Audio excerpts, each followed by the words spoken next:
I'm Hakeem Kae-Kazim, and welcome to Diaspora Decanted, a conversation series by Ethos Squared. Now, each dialogue begins with a walk, a moment of transition from the outside world into a shared space of reflection, exploration, and presence. These are not traditional interviews. They are conversations about where we come from, where we find ourselves now, and how we move forward as a global people shaped by movement, lineage, and time.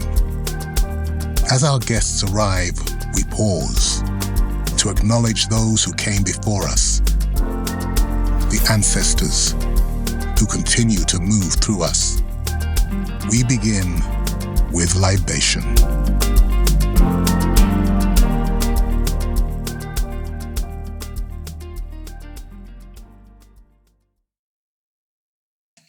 So, Kafui Awano, am I right? Yes. That's great, fantastic. Welcome to Diaspora Decanted. It's fantastic to have you here. And let's start off with, now, what's your lineage? Oh, gosh. It's so vast that most of the time I just say I'm West African. Okay. Also because the borders that were drawn in 18-something are obviously not applicable when it comes to tribes and people of different... Okay, so in a sort of Western context. Yes. So where were you born? Where are your parents from? Where were you? So I think we're from the same place because I was born in Ibadan in Nigeria. Okay, I was born in Abeokuta. Okay. So there you are. And my parents are Ghanaian and my grandparents are Togolese. So we're from the Volta region. We're the Ewe people, who are now also part of modern day Fon people. And we're originally from the Dahomey Kingdom. Wow. So that's Ghana, Togo, Benin, and Nigeria. Wow. So you're a true diasporan. Yeah. And then I was raised in Holland. I was going to say, and then you lived in Europe, right? Yes. And then what was that like? How long were you there for? From the age of 7 until I moved to South Africa. So that's, 21 plus years. Fantastic. Yeah. And what brought you to South Africa? Why did you move here? It's quite a silly story, but quite profound as well. Let's hear it. My dad was a teacher and my mom was a teacher as well. And as a child, because we grew up with teachers, we were very much educated on the world issues, right? And specifically the challenges of the African continent. And so as a young child, I knew who Nelson Mandela was. I knew who Gaddafi was. I knew who Haile Selassie was. I knew all these leaders of the African continent. And so my dad would ask us, basically, if you could travel anywhere in the world, where would you want to go? And I would say, I'm going to go to South Africa and I'm going to hug everyone and then apartheid is going to go away. That's really sweet. So that was me as a young child. Right. And you came over and hugged everyone and hugged everyone away. I'm working on it. We're working on it. So we did at the beginning. At the beginning we did something that was libation. Yeah. What is? Tell me a bit more about that. I'm also sort of a diasporian, and I've lost a lot of my roots, and so that beginning for me was really sort of powerful in terms of reconnecting me back home and back to my roots and history and ancestors. So just tell me a bit more about what it means to do that, why you do that. It's something that I've also had to relearn, right?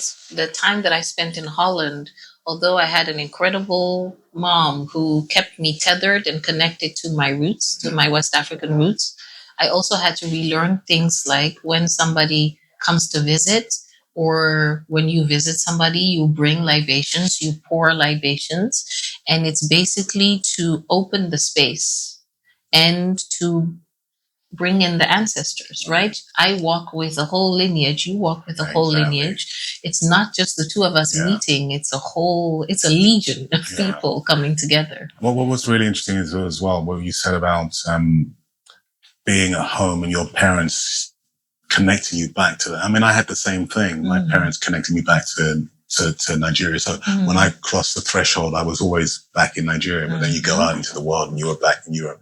So, and how did that sort of help you or not help you? Was it an advantage or? I consider it a huge advantage that I got to be in my first 7-year cycle in the formative years, be on the African continent, on African soil, on West African soil, and then take that to Europe. Yeah. And then also grow up in a way where I wasn't pushed to assimilate. I was encouraged to hold on to that ancestry, right? Some of us are pushed to just forsake all of it and just assimilate, and others are really encouraged to kind of, you keep your food, you keep the clothes you wear, you keep the way you. Yes, my mom wouldn't let me relax my hair until I was old enough to decide what. I'm just imagining you with Andre 3000 kind of. And I wanted to. Me too. Because it was back then, Me too. Yeah, no, it's great that our parents managed to hold on to that. So then coming forward to the continent, I mean, how have you managed to adapt, or what does it mean coming here, back home, back home, or coming to the continent? You've come to South Africa. You mentioned something earlier when we were having a little discussion about what it was coming back to South Africa. I think those of us who either partially grew up here or our ancestry is from here, it takes some time to find your way, in the sense that you are now a multicultural kid, right? Or an adult. So I am no longer just West African, which is already 4 countries, but now I'm also Dutch, right? I speak Dutch fluently. I have a Dutch passport. I was educated in Holland. I even grew up with a redheaded Dutch mom, right? So now I'm also Westernized. And that's also part of, I think, the challenge with my dad. He felt like I was too Western, and I needed to come back to Ghana so that I could embrace my roots more. So bringing that to the continent is a journey on itself of reclaiming parts of yourself, and also not losing the other parts that are very valid, right? You are Westernized and educated and brought up in a certain way, and that adds to who you are instead of subtracts or muddies the waters. I feel like it's a beautiful blend, and you get to kind of figure it out for yourself.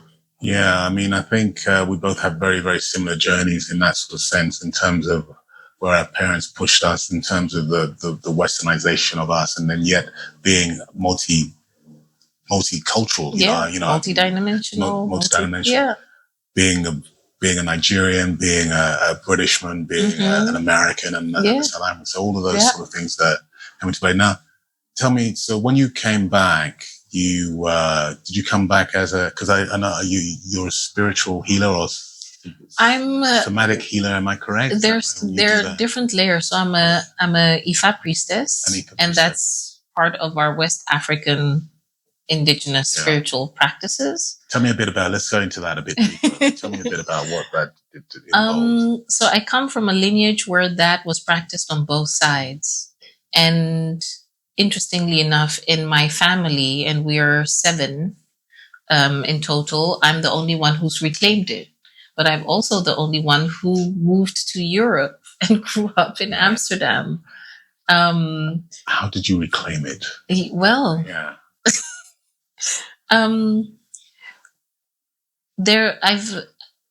As a child, I was already a strange child. The ancestors were telling you. Yes. Yeah. So as a child, I would already walk up to people and put my hand on their belly and be like, "Oh, baby," and they didn't know they were pregnant. Right. So these things were, and in a predominantly Christian dominated, and how. What a stronghold that has on West Africa, and specifically Ghana. I think 70% of people identify as Christian currently. That wasn't exactly encouraged, right? So it doesn't matter if you're a child or not, you'd be called a witch and things like that.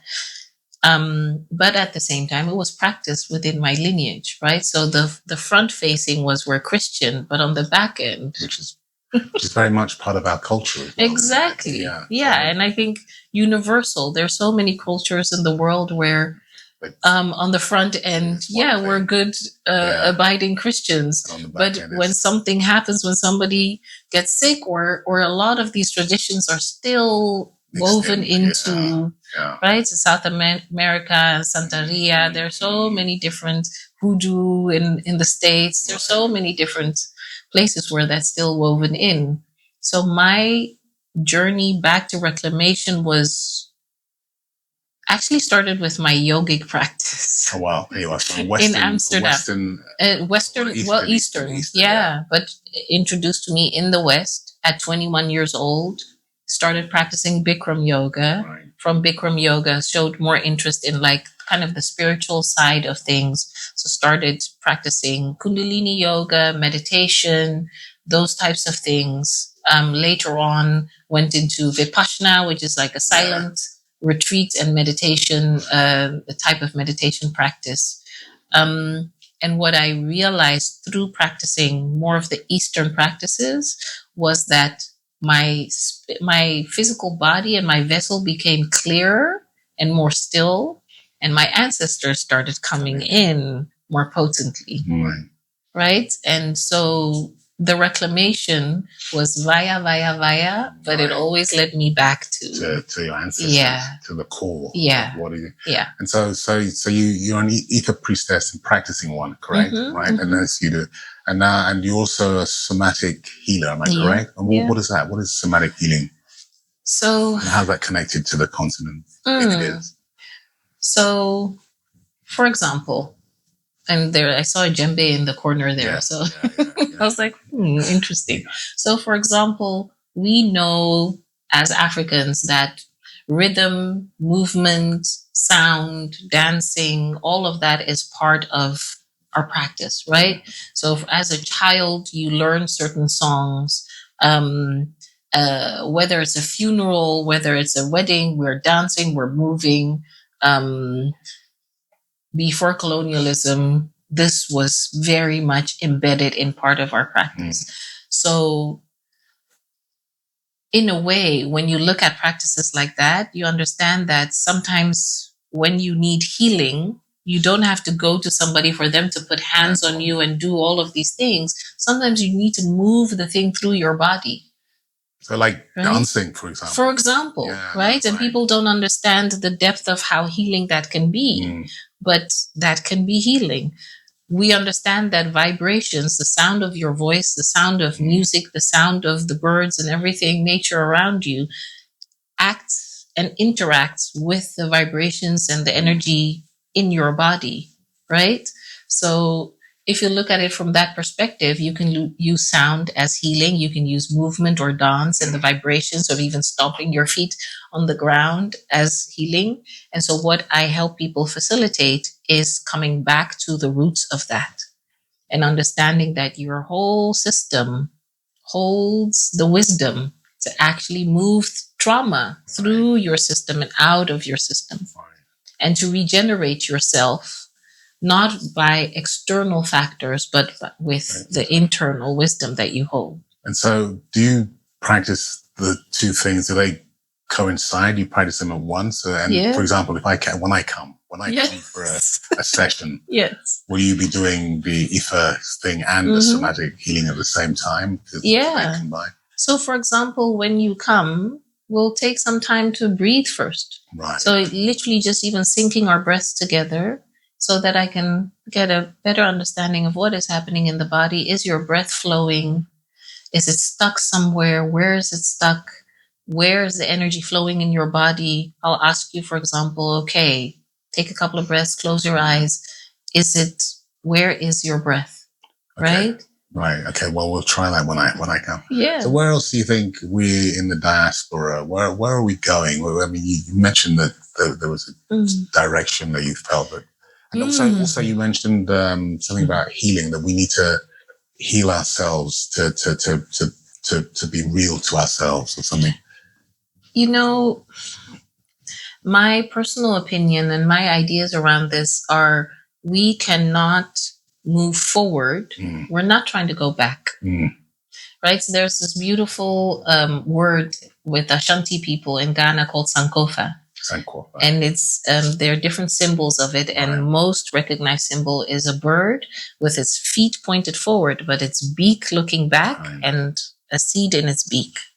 Right? So we're moving forward, but we can't move forward without knowing what's we have to go fetch what we've lost. Right?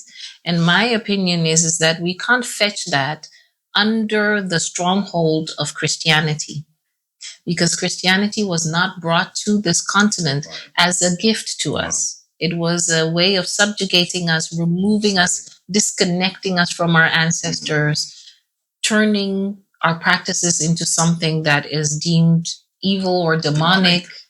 And so I believe that we can't move forward with that still as a mindset. Yes. And the incredible things that are happening on this continent politically, the different leaders who are now, forming alliances and really in a disciplined way, structuring politics and the way to kind of govern countries in a different way. So are there those leaders, we're beginning to see those leaders? Give me an example of those leaders. Traore is a very obvious example. I don't agree with everything that he does, but a lot of it, I'm like, he's on the right track. So the Sahel region. Yes, the Sahel countries, Mali, Niger, they're on the right track. I think countries like ours, Nigeria and Ghana, are still under the stronghold of Christianity. And I believe that we can't move forward while we're still bound by that. That doesn't mean Christianity doesn't have a place on the continent, but it can't be the leading practice. It can't be, because look at the rest of the world, even the other places that have been colonized. Let's say India. The leading practice is still Hinduism and Buddhism. And I truly believe that because they have that as their foundation and they never lost that as their foundation, they move differently. Yeah, and they managed to grow in a very different way. Look at their economy. Exactly. And when you look at the world, you see that as a pattern. The countries that have been able to stay spiritually rooted and connected have a different foundation from which they move from. So how do you propose, or how do you think that we can get back to making sure that we are, and the young people especially, I always want to talk to the young people because they're the future. I think by 2050, there's going to be 40% of the world is going to be under 25 and they're going to be African. On the African continent, the average age apparently is 19. 19 now. So we are already the future. We are the present. We are the future. So how do you, what would you say to those young people, and how would you encourage them? And I would say it actually starts with us, because we are the parents, the aunties, the elders of those young children. That's what I'm saying. So what would you say? So what I say to them is allow yourself to explore the thing that your parents were previously and your grandparents maybe were afraid to explore. Allow your mind to expand beyond what you've been taught to keep you tethered and in a box, right? So we have to have these types of conversations. Exactly. This is why we do it. Exactly. We have Ethos Squared. Exactly. So that it's almost like giving them permission to explore more than we have, just like we've explored more than our parents have. Yeah. And a part of that is really going, okay, so in South Africa, people also pour libations. Right now outside, there's a plant outside called impepo, which is a plant. Tell me that. A plant that you dry and then you burn. And it's a plant that actually calls in ancestors. Right. I need a few of those then. To go heavy on those. Yeah. So those are things that we've previously been taught not to be curious about, not to ask questions about. But if we undo some of that, then the younger generation is also more comfortable going, hey, auntie, what is that? Yeah. Right? Can you bring me some, or can I have some? And then what do I do? You explain its purpose. It's it doesn't have to be that complicated. It also doesn't have to be from 0 to 100. It's our parents held steady and frankly reduced things and kept us safe so that we could explore these things more, right? Now it's our job to go, you know what, there's more safety here, there's more rootedness here, you can go even deeper into this thing, and you don't have to go from 0 to 100, you can explore it, right? Just that space for exploration, pass it on to the next. That's our role here. What else would you, what else do you want to say about your journey? And what else can we find out about you and your journey here in this conversation? I feel so blessed and fortunate to be so multifaceted and multi-layered. So I've reclaimed my West African spiritual practices, but I'm also a yoga teacher. I also teach breathwork and meditation. Okay, let me just ask you, hold that thought. Where do you practice your West African practices? Because you live in right here in Cape Town. Yeah. Do you have a space? So I have clients who come to me, and for example, we do cleanses at the ocean. I prepare herbs for cleanses. I do certain things. I do consultations for people.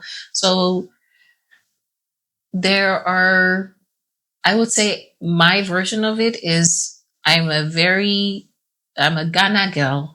Yeah, I'm a 21st century woman. Right. And so also the idea that I have to live in a hut in the bush somewhere to be a medicine woman or to be a healer, that's not sustainable in this in this current existence, right? I wouldn't think of you as doing that in Cape Town.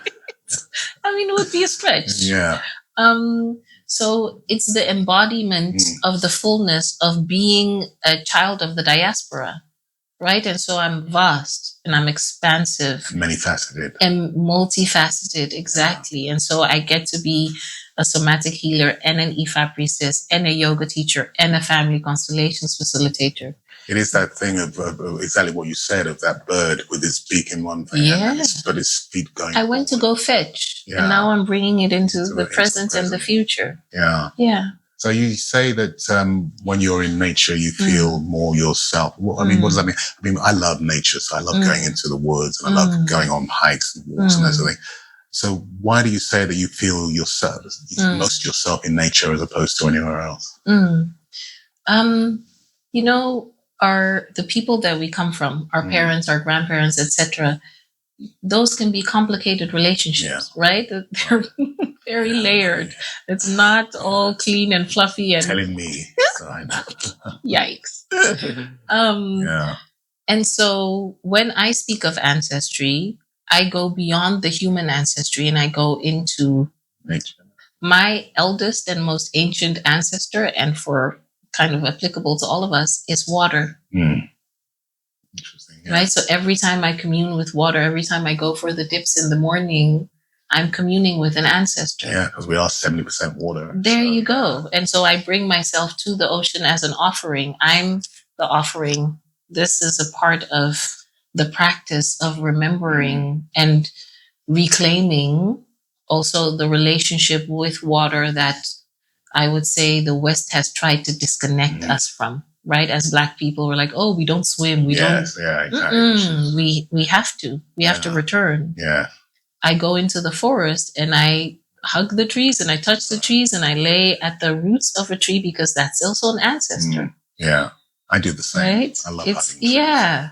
And even if you cut a tree and you see all the different rings, that is hundreds and thousands of years of holding the memories of the earth. Before we even got here, right? Before you and your physical body got here, even before your great-great-great-grandparents were here, those trees were here. Yeah. They're also an ancient ancestor and hold our memories for us. So is it more, is it a different feel if you go to a tree in Amsterdam, for example, as opposed to going to a tree on the continent? And do you feel on a human level? I feel the difference. Yeah, do you feel a difference? But that also is because when my feet touch the soil in West Africa, my whole body starts kind of like moving different, vibrating different. It's different. I mean, and is that why I mean, do you think there is a massive disconnect between the diaspora and the people from here? And do you think that many more people from the diaspora must make this journey home at least once? I think it's vital to our existence, right? And the idea of I am because you are, the Ubuntu feeling, and that memory is this continent, and this is where all of us came from, and this is where all of us, I feel, should return to reclaim what is rightfully ours. I agree with you. So I very much think that you don't necessarily through DNA need to know where you come from, but there's something that happens when the feet touch the soil here, right? And so that's actually the vital feeling that needs to be reclaimed. Everything else will come. Yeah. And when did you come back? How long ago? So the first 14 years of my life, after we moved to Holland, I spent 14 years off the continent. I didn't come back to West Africa at all. And then just before my 21st birthday, I came back. And since then, I've been coming back on a regular basis. And then in 2010, moved to South Africa. And now I was in Ghana last year West Africa last year for 2.5 months. In 2023, I finished the first cycle of my initiation. This August, finished another cycle of my initiation in October. So let's go all about it. So the initiation, what do you mean by the cycles of the initiation? As an Ether priest? Priestess? Yeah. So you're not fully initiated into the priesthood yet? No, there are different levels. Okay. Yeah, so in 2020, I accompanied / was led to Benin for the Voodoo Festival. That happens every year on, I think, the 12th of January. Right. And people were waiting for me to initiate me, but people that I didn't know. Right. And people that my grandmother, who passed in 1994, had somehow connected with. And those people, even by me saying my name, knew who I was. But that's also because my last name, a kind of, I guess, an abbreviation or a form of it, means High Priest of Ifa. Right. So I introduced myself and said Awuno, and they were like, "Oh, this is not, this is not somebody that can just walk around the world without proper initiation, proper." So I started that in 2020. In February, they sent me home, and actually by the end of January, they were already like, "You have to go home." And I was like, "I am home." And they're like, "No, you go back to Cape Town, because if you don't go now, you're not going to be able to go for a while." Right. And they knew what was coming. And about less than a month after I got back, lockdown. Wow. So they were like, okay, you have to go home. Right. So I went through the fasting part of my initiation and the process of my initiation during COVID and secluded here in Cape Town. And then in 2023, went back to conclude that part of my initiation, which then made me basically a baby priestess. Right. And then now in August, went back again in 2025, and it got initiated as a high priestess. And this year in October, we'll go back again and next level. Become an adult priestess. I will be a chief priestess. Chief priestess. Yeah. Wow, that's amazing. So there are different levels. Yeah. Well, this has been fascinating. This has been an amazing sort of conversation to have. One of the questions I wanted to ask you was, as a member of the diaspora, which we both are, how do we come together as a people, bringing in the people from the West Indies, bringing in the people from the American, bringing in the Euro Africans? How do we come together, and what should we do to sort of empower ourselves as a group, as a diaspora group, and spiritually make sure that we are tuned in tune? I would say that this push or this trying to all be the same and do the same thing is preventing us from actually coming together, right? There's strength in numbers, but there's also strength in literally diversity. Yeah. You don't want just one color or one thing on your plate. You want all the different flavors and all the different things, right?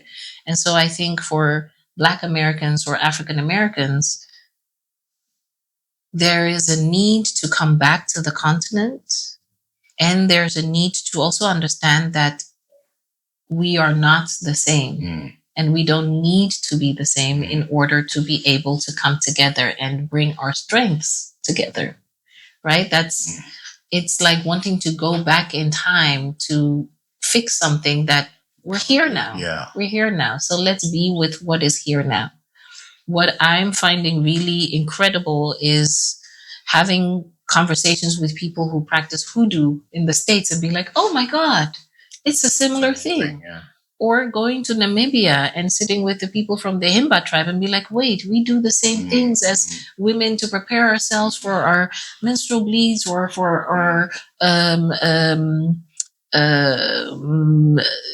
preparing ourselves for marriage. We do similar things, right? And going to or speaking with people from Jamaica and be like, it's the same food. Guys, it's the same food. I hosted a few friends last week at my place, and I was speaking to a friend who's Afro-Brazilian. Yeah. And there's something that, Gary, the ferment. Yeah, of course. Yes. And she was like, oh my God. Yeah, but Brazil's interesting because Brazil is outside Nigeria.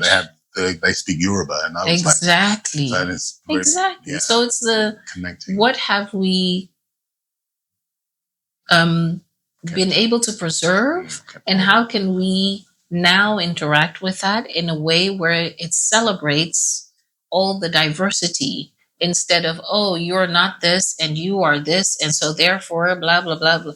It feels intentionally divisive, right, and distracting, and intentional.